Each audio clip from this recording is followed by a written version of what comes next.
Hello and welcome to ITV News Central. On the programme tonight, the Midlands high-speed rail project is halted in its tracks as Boris Johnson orders a review. We need to make sure that it is under control, that the money is being well spent if that is the way we go, and that it's actually going to provide the benefits that the country wants. We look at what the uncertainty means for people living and working along the line.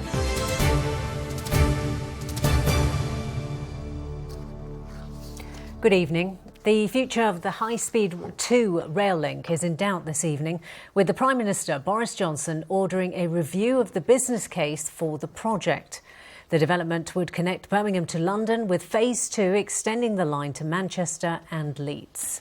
The review of the controversial scheme comes amid growing concern that HS2 cannot be built within the £56 billion budget. In a moment, we'll be looking at the uncertainty this has created for companies and people living along the line, and we'll get the reaction in Westminster. But first, our business correspondent Mark Gough gauges reaction to today's developments. The idea is for high-speed trains to link the southeast with the Midlands and the north of the country, adding more trains, building business and spreading growth.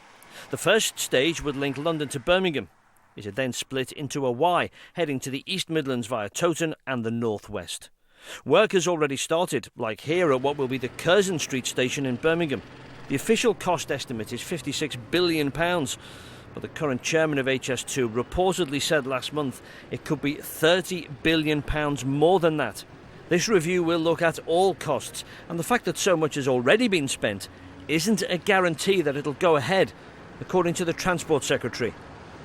Just because you spent a lot of money on something should not mean that you just carry on ploughing more and more money into it. But what we've said, and what the Prime Minister made very clear during his leadership election, is, we want to see great infrastructure in this country. We want to see it stack up. We want to see it work for, rail commuters and people right across the country. So we need to have a look at HS2. We need to make sure that it is under control, that the money is being well spent if that is the way we go, and that it's actually going to provide the benefits that the country wants. Until we've done that, I can't preempt the answer. The Federation of Small Businesses said HS2 is vital.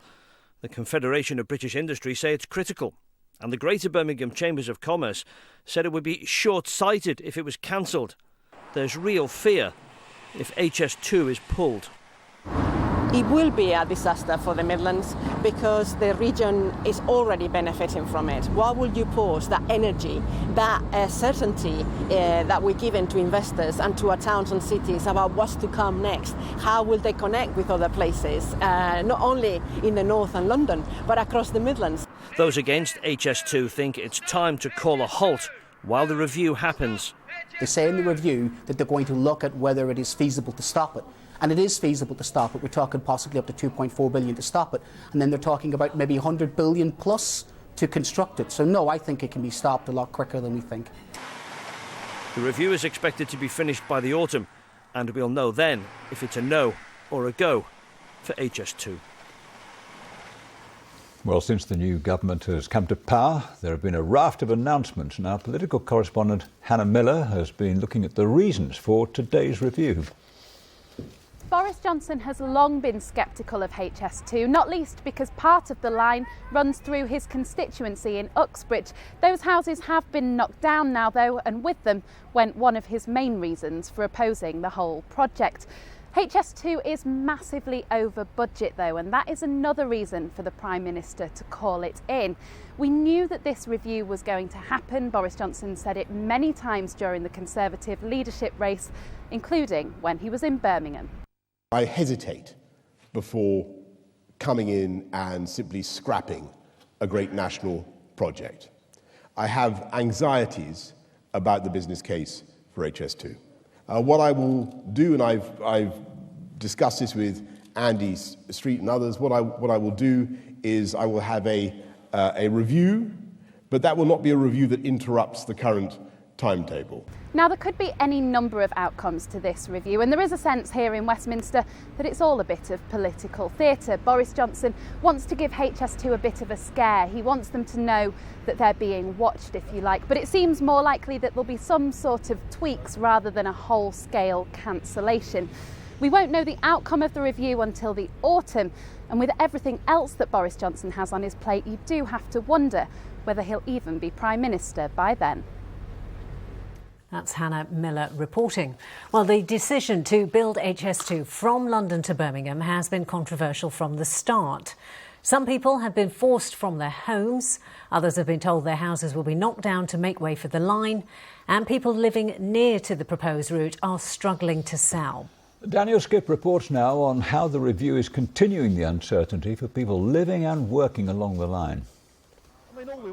Before HS2, Andrew and Mike used to run and manage businesses here in Saltley.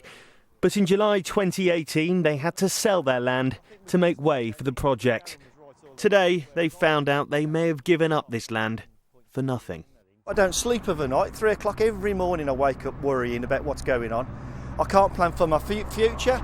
They've given us a small interim payment, which is not enough money to reinvest in another property of the similar sort of size and quality. I've always been a supporter of HS2 until all this happened, and they've just steamrolled everybody around here.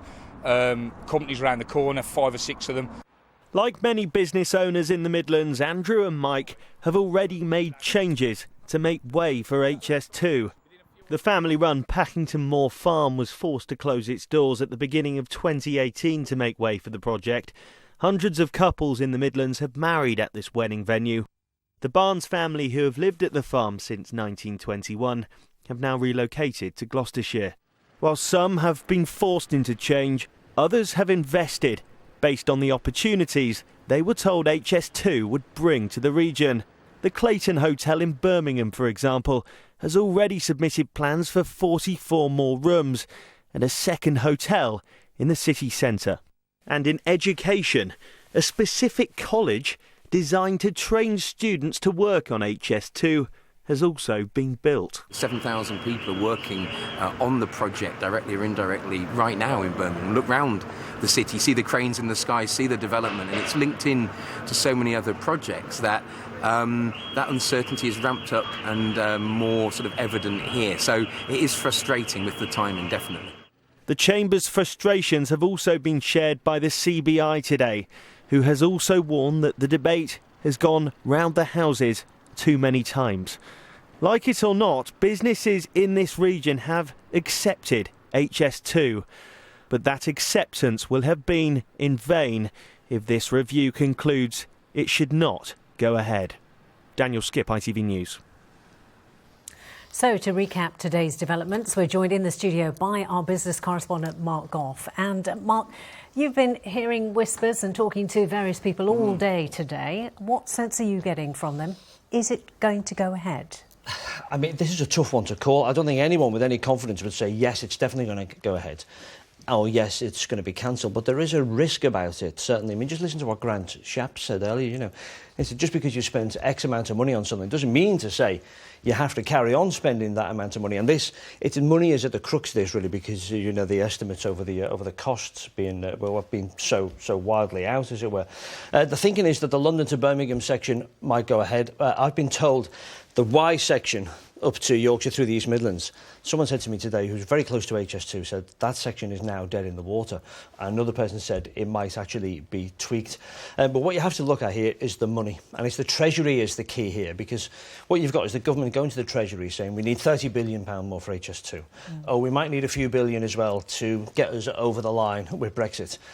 Some people think there's an election coming. You know, there might be some billions needed for some extra projects which the government might want to introduce. At some point, the Treasury is going to say we haven't got the money for everything. The other key thing about this is if it is cancelled, how do you recoup that money that's already been spent? Something up to like £12 billion. Well, I'm told that all the work that have been done could actually be transferred over to the West Coast Line and used on the West Coast Line, so we get some benefit from that. Curzon Street Station, for instance, that could become a new commuter station, and the Chiltern Line could go in there. I've been told that's one idea. Incidentally, the first meeting of this review, I'm told, will be near Curzon Street Station tomorrow.